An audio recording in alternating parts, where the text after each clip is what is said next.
So people have been waiting for decades for this. We're going to be releasing the JFK files. The White House has released thousands of previously classified documents, revealing further insight into the assassination of President John F. Kennedy. The flash, apparently official, President Kennedy died some 38 minutes ago. The declassified 80,000 pages relating to the assassination add to the over 6 million pages already disclosed. Who actually fired the shots that killed Kennedy? Conspiracy theories have swirled since the day that changed the course of history on November 22, 1963, in Dallas, Texas, in the U.S. So much information was hid from the American public. Here is the suspect, 24-year-old Lee H. Oswald. The widely accepted story was shooter Lee Harvey Oswald acting alone. I'm just a patsy. President. However, the unredacted documents provide fresh evidence that allude to a more layered narrative. Now we're through the looking glass here, people. White is black, and black is white. One of the more explosive finds in the files is evidence supporting the theory that there was a second shooter, a theory that has been long debated. How many shots were fired? 3. He was hit for the first and the third. The second shot hit the governor. The third shot tore a large part of the president's head off.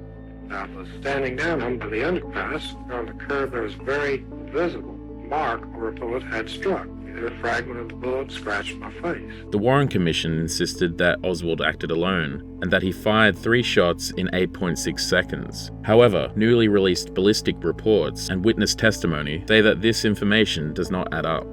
Based on what I've been seeing so far, the initial hearing that was actually held here in Congress was actually faulty in the single bullet theory. I believe that there were 2 shooters. The new files appear to support evidence that a second shot may have come from the grassy knoll, which was an elevated area ahead of President Kennedy's motorcade, contradicting the lone gunman theory. Reportedly, there was one suppressed statement from a Dallas bystander who was forced to remain silent by government agents. 3, 2, 1.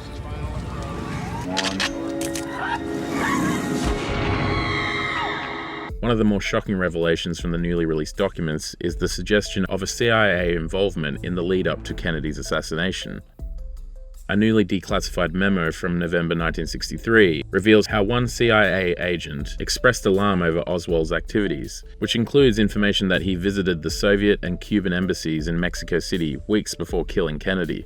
Despite this, senior CIA members allegedly dismissed these concerns. While the files do not confirm the assassination was a CIA-orchestrated hit, they do infer that they were either complicit to the events or incompetent. The documents have also revealed multiple phone calls about an assassination plot made to the US Embassy in Canberra, Australia, between the head of ASIO, Sir Charles Spry, and CIA Director Richard Helms. They revealed that Australia's top spy agency had asked the CIA to keep the investigation into the calls secret.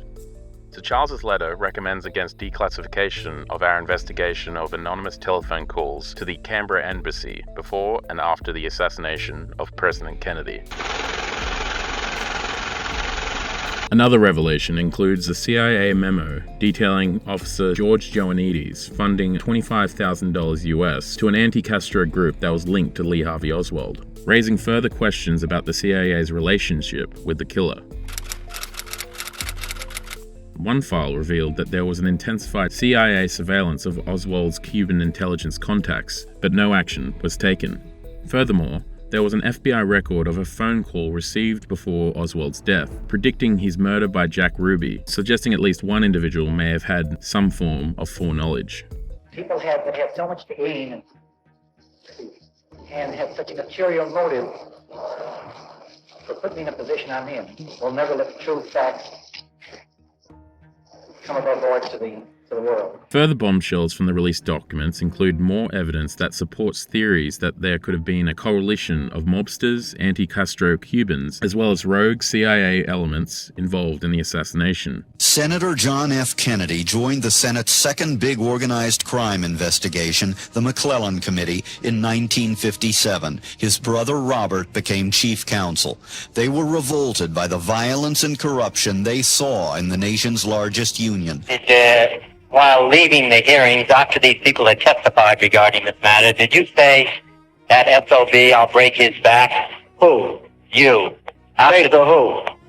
Did you make that statement here in the hearing room after the testimony was finished? Not concerning them, as far as I know of. Who did you make the statement? Whose back were you going to break? I don't even remember it. Transcripts of wiretaps suggest that there could have been an involvement of organized crime in the assassination plot, with mob bosses discussing the need to take care of Kennedy. Good evening, my fellow citizens.